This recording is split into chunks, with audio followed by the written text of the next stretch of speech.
When Clint Eastwood walked onto the late-night stage just days after the death of Pope Francis, the audience expected something simple. A quiet interview, maybe a few reflections, perhaps a story or two about a film in the works. But from the start, something felt off. The host tried to steer the evening toward humor, toward lightness, but Clint wasn't following the usual playbook. His presence was different, distant, focused, anchored in something deeper. Then his eyes caught something unexpected. A small, golden rosary placed carefully and silently on the table before him. That was the moment the atmosphere shifted. The questions changed. So did the answers. What started as a casual segment spiraled into something entirely different. A live revelation, an unspoken confession, and a truth that had been waiting quietly in the shadows for years.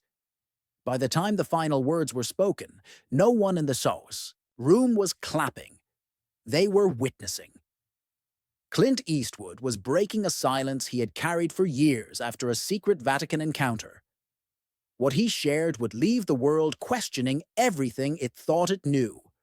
About faith, about power, and about prophecy. Oh, and before we move forward, drop a comment below. What's the one thing you admire most about Clint Eastwood? Let us know. Your answers might just reveal something deeper about this story too. The studio lights flickered briefly before settling.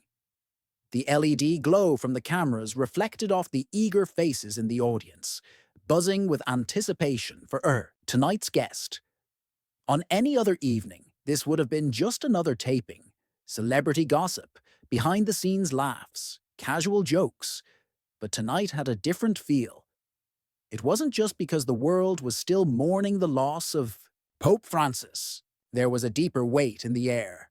The host, all charm and polished smiles, projected his voice across the room. "Ladies and gentlemen, Clint Eastwood." Thunderous applause broke out.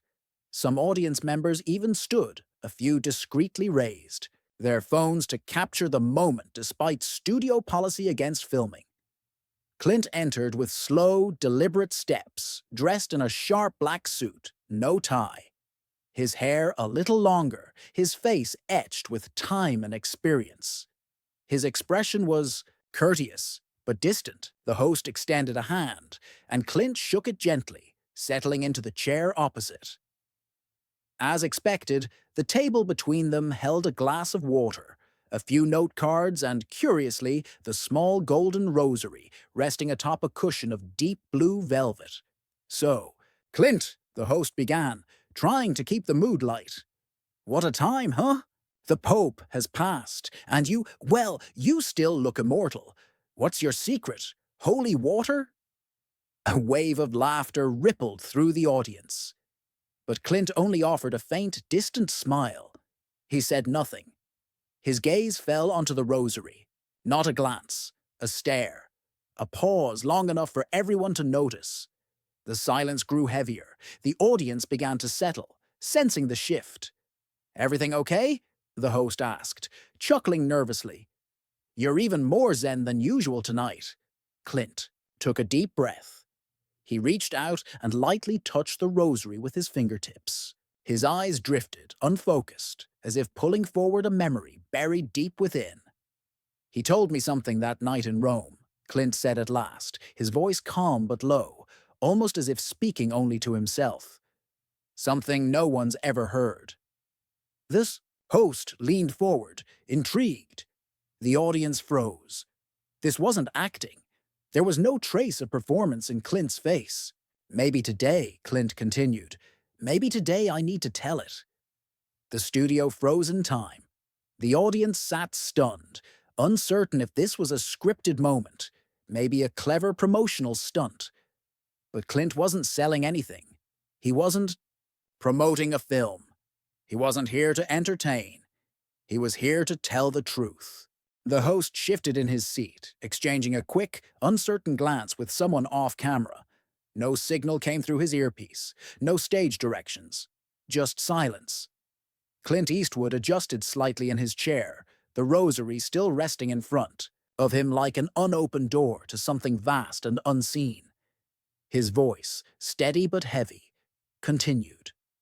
Years ago, he began, I received an invitation that didn't feel real. He paused, the weight of the memory filling the air. I was in Florence, working on something small, something personal, a European production.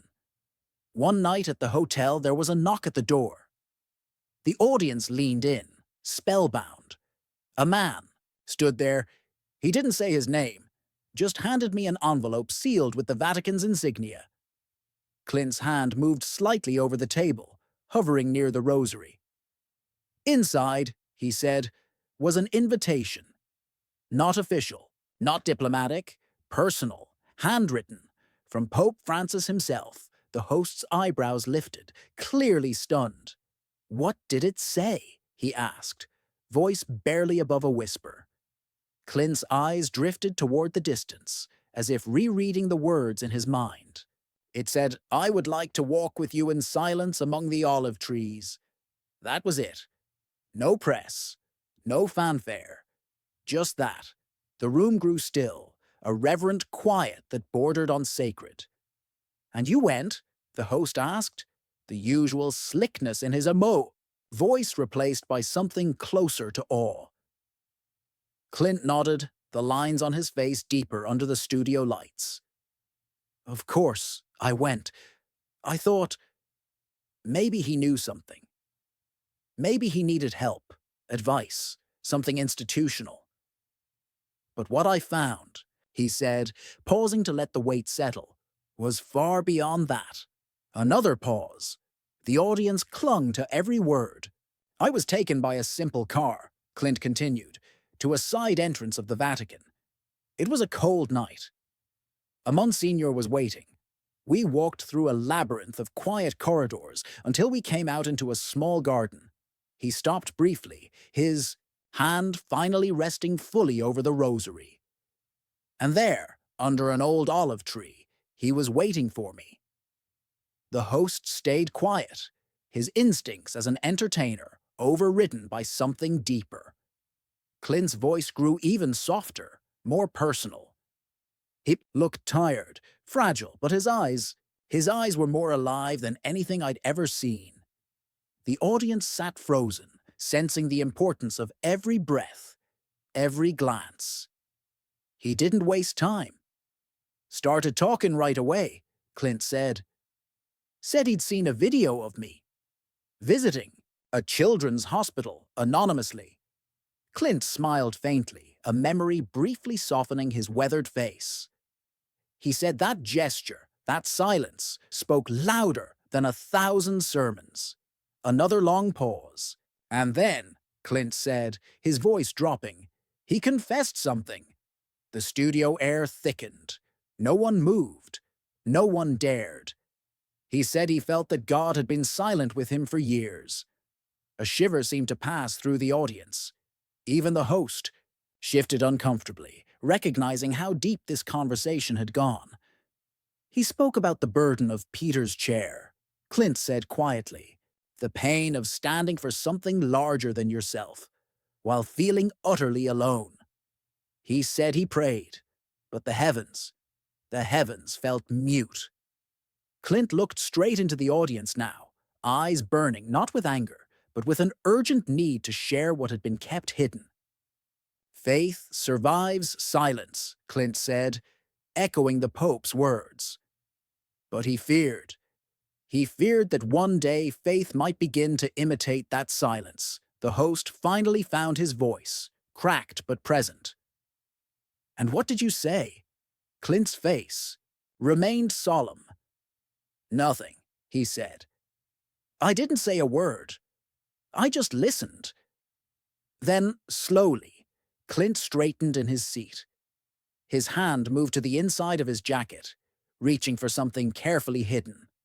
And then, he said, he handed me this. The studio leaned in, collectively holding its breath. Clint Eastwood's fingers moved carefully, deliberately. From the inside of his jacket, he pulled out an envelope, yellowed with age, the wax seal still intact, deep crimson, stamped with the papal crest. The audience stirred subtly, a few gasps slipping out, but mostly there was just that thick, reverent silence. Even the host leaned forward, his professional polish now replaced by raw, wide-eyed awe. "You're going to open it now?" the host asked, his voice tight with tension. Clint didn't answer. Instead, he held the envelope up toward the cameras, steady and solemn, then slowly broke the seal. The sound was barely audible, but somehow felt louder than anything else in the room. He unfolded the letter with steady hands, his weathered fingers treating it like something sacred. He began to read. "To the man of silence," Clint said, his voice rich and low, "who listens more than he speaks and sees more than he shows." The host turned his body fully toward Clint now, the note cards on the table completely forgotten. The audience leaned in, pulled closer by a force bigger than curiosity. "This world does not need more saints in gold," Clint continued reading. "It needs men who will carry light through the shadows cast by those who were supposed to protect it." The paper trembled slightly in his hands, not from fear, but from reverence. "I write this," Clint said, "with a heart torn between duty and despair. For years I fought behind marble walls. I wore the crown of a fisherman while swimming in a sea of secrets." He paused to swallow hard, the weight of the words pressing down harder with each line. "There are forces inside this church," he read, "that I could never cleanse. They wear crosses on their chests, but move like wolves." The host opened his mouth to say something, to soften, to shift, but no words came. He knew, like everyone else, that to interrupt would be wrong. Clint pressed on. "I tried to expose them. I failed." A heavy, aching silence filled the studio, thick enough to choke on. "And now," Clint said, voice unwavering, "if my voice is silenced, I ask you, an outsider untouched by the politics of my world, to carry this truth, not to destroy," he read, "but to preserve." He lowered the letter briefly, letting the words linger in the charged air. The audience sat as if suspended in time, unable to move, barely able to breathe. And at the end of the letter, Clint said, lifting another folded sheet from within the envelope, there was something else. The host leaned forward, his face pale, his fingers twitching nervously at the edge of his chair. "It was a vision," Clint said quietly. "A prophecy." The audience murmured, not loudly, but with a collective shiver moving through the room. The host found his voice again, weak but urgent. "The Pope wrote." Clint nodded slowly, carefully unfolding the second sheet. "He wrote," Clint began, his voice dropping to a whisper, "the one who will undo me shall not come from within. He will smile. He will dress as a friend. But he will carry the void." Gasps echoed through the studio. The host blinked hard, visibly rattled. Clint continued, his gaze steady, almost sorrowful. "He believed," Clint said, "that the collapse of faith would not come from heresy, but from imitation, from someone who seemed pure, but brought nothingness." The studio remained absolutely silent. Not a cough, not a shuffle. It was as if time itself had frozen. "I didn't understand it then," Clint added, his voice even softer. "But after that night, after that letter, everything changed." The host's voice cracked as he asked, "What do you mean?" Clint met his gaze directly, the intensity in his eyes deepening. "I started studying," Clint said, quietly. "Faith, power, silence. I spoke to no one. I tried to understand what he meant." He paused, letting the meaning soak into the walls. "And that's when they started coming." The host stiffened visibly. "Who?" Clint didn't break eye contact with the camera. "Letters," he said. "Anonymous. Warnings. All connected to him. All telling me one thing." The studio held its collective breath again. "Never reveal what I know." Clint Eastwood's voice remained steady, but there was a weight behind it now, something even the cameras couldn't fully capture. He held the second sheet from the envelope carefully, as if it might crumble under the burden of its own meaning. The host sat rigid, mouth slightly open, afraid even to interrupt the heavy air that filled the studio. "This part," Clint said, looking out toward the audience. "I've never read out loud before, not to anyone." Even the crew behind the cameras stood frozen, caught under the same spell that gripped the entire room. Clint glanced down again and read, his voice low and deliberate. "The one who will undo me shall not come from within. He will smile, he will dress as a friend, but he will carry the void." A murmur moved through the audience like the rustle of dry leaves before a storm.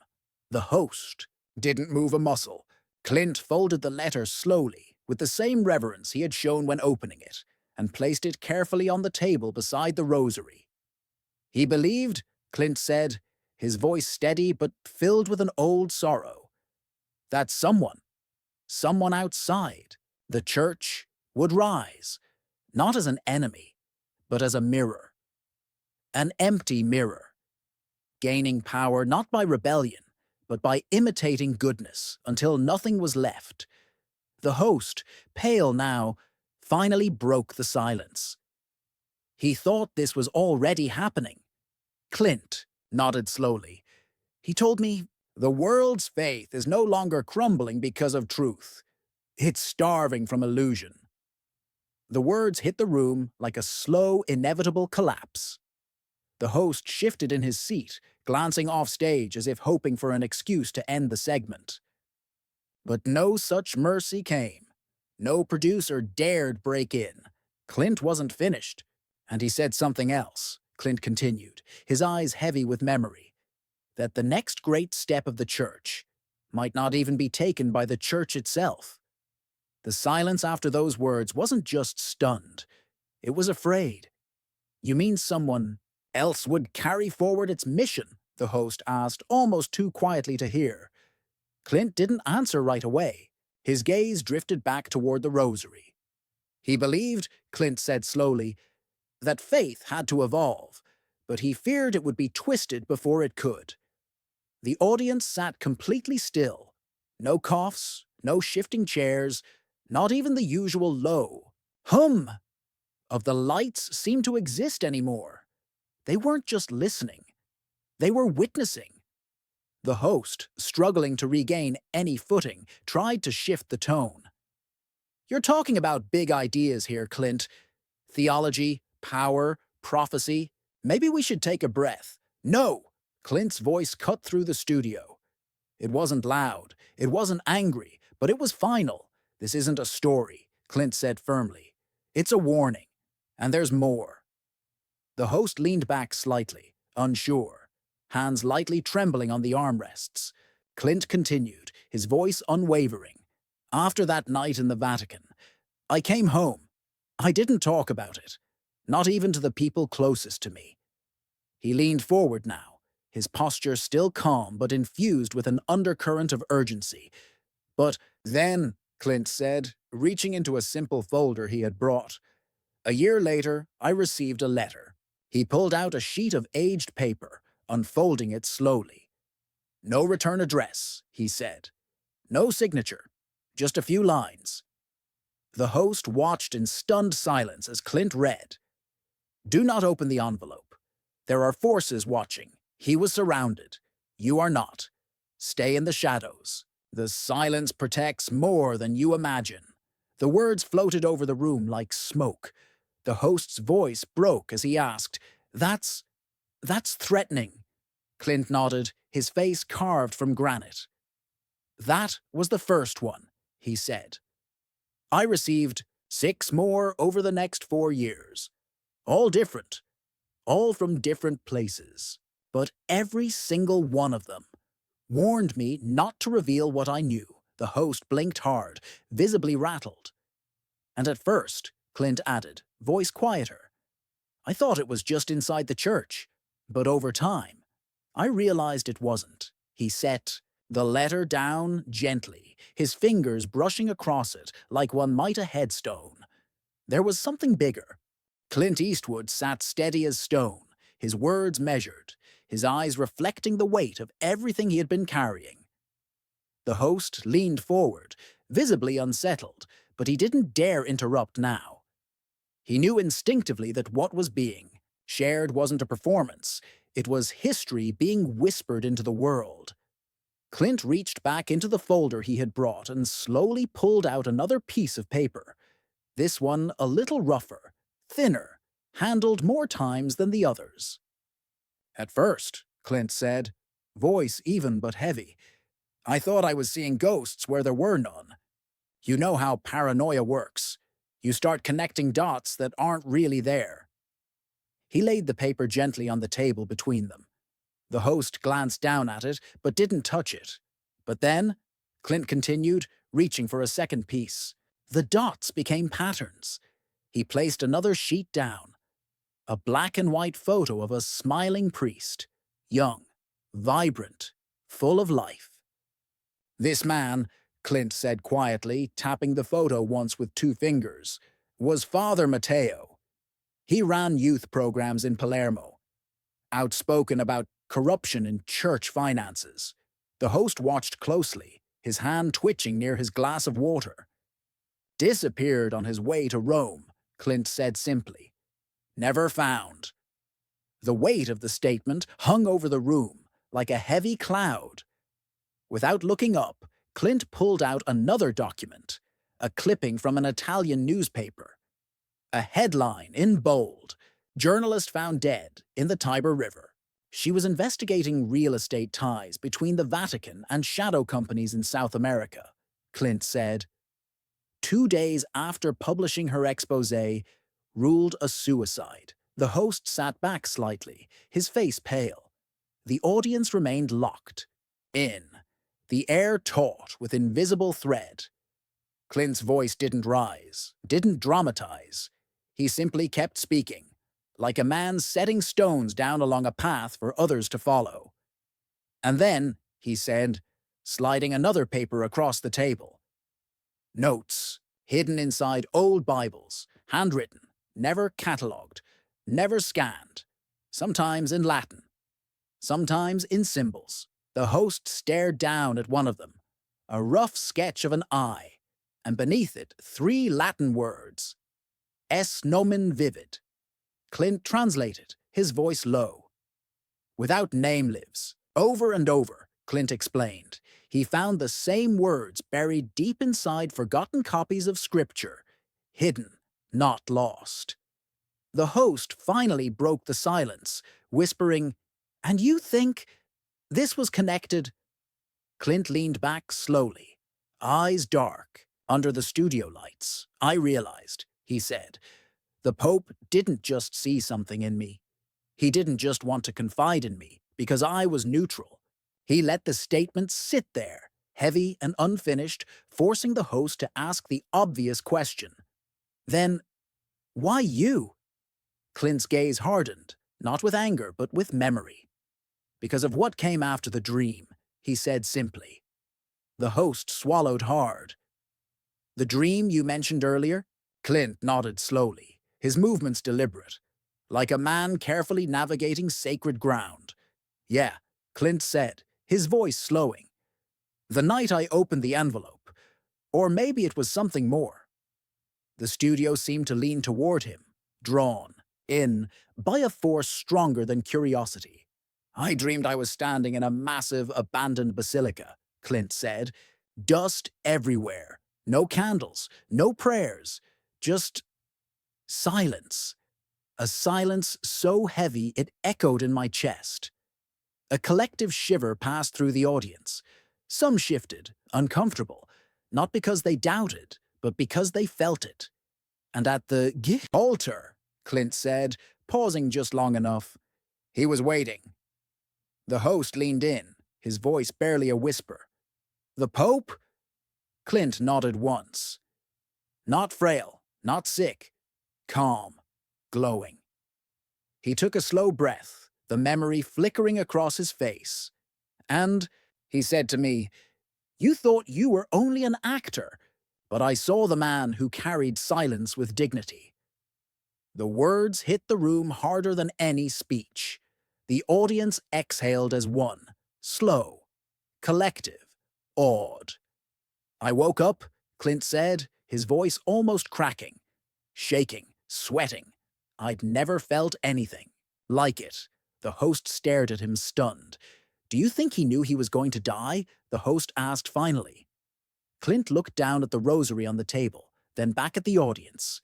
"He wasn't afraid of death," Clint said. "He was afraid of dying. For nothing." The words struck deeper than any silence could. Clint reached back into his folder, pulling something else from its depths. His movements were slower now, reverent. "And that's why tonight," Clint said, raising his head, his voice unwavering, "I'm going to show you something that was never meant to be seen." The audience didn't move. Neither did the host. Even the cameras seemed frozen, as if the very air had thickened, holding everything in suspension. Clint Eastwood sat at the center of it all, steady, deliberate, untouched by the performance-driven world around him. He lifted a small, time-worn journal from the folder, its leather cracked and faded by decades of handling. "This," Clint said, laying it gently on the table, "was given to me along with the rosary." The host blinked hard, sitting forward, unable to hide the way his hands trembled slightly on the desk. Clint placed his fingers lightly on the cover, almost as if offering a blessing rather than merely showing an object. "It belonged to him," Clint said. "Pope Francis." The murmur through the audience was almost reverent, a shift in the room's very pulse. Clint opened the journal carefully, flipping through the delicate pages until he found the one he wanted. His voice lowered even further, drawing every soul in the studio closer without raising the volume. "He wrote visions," Clint said. "Not dogma, not decrees. Visions." The host swallowed hard. "Visions of what?" Clint looked up at him, and for a long moment didn't speak. Then he said simply, "Of the end." The words landed like a hammer against glass. The host leaned forward, breathless. "The end of what?" Clint turned the journal around so that the cameras and the world could see. His finger tapped lightly against the page. There, sketched in ink, was a crude drawing of a city skyline. Familiar, but wrong. Towers leaning, bridges broken, crosses standing on toppled ground, and beneath it, a phrase written in simple Latin, "Et lux cadei, nisi custodia tuor." Clint translated without looking down. "And the light will fall, unless it is guarded." The silence that followed was heavier than any applause, any gasp, any reaction the host could have prepared for. "He believed," Clint said, looking straight at the camera, "that faith wasn't a fortress to hide behind. It was a fire, and if left alone, if not carried forward, it would burn itself out." The host looked dazed, unsure whether to continue, unsure even how to process what he was hearing, but Clint pressed on, calm, methodical, unstoppable. "There was one more drawing," Clint said, flipping the page. It was rougher, shakier, almost as if written in haste. This time, the sketch showed two figures, one cloaked in black, faceless, offering a chalice, and the second figure in robes of white, kneeling not in prayer, but in surrender. The audience gasped softly, the chill in the room almost physical now. "He feared," Clint said, voice low, "that someone would come to replace faith, not with violence, but with emptiness." The host sat back slowly, his face pale. "An imitation," Clint continued, "so perfect it would seduce even the faithful." Few audience members shifted in their seats, glancing at each other uneasily, as if wondering just how much of what they had just heard was metaphor, and how much was warning. "And the saddest part," Clint said, closing the journal with infinite care, "was that he believed he couldn't stop it.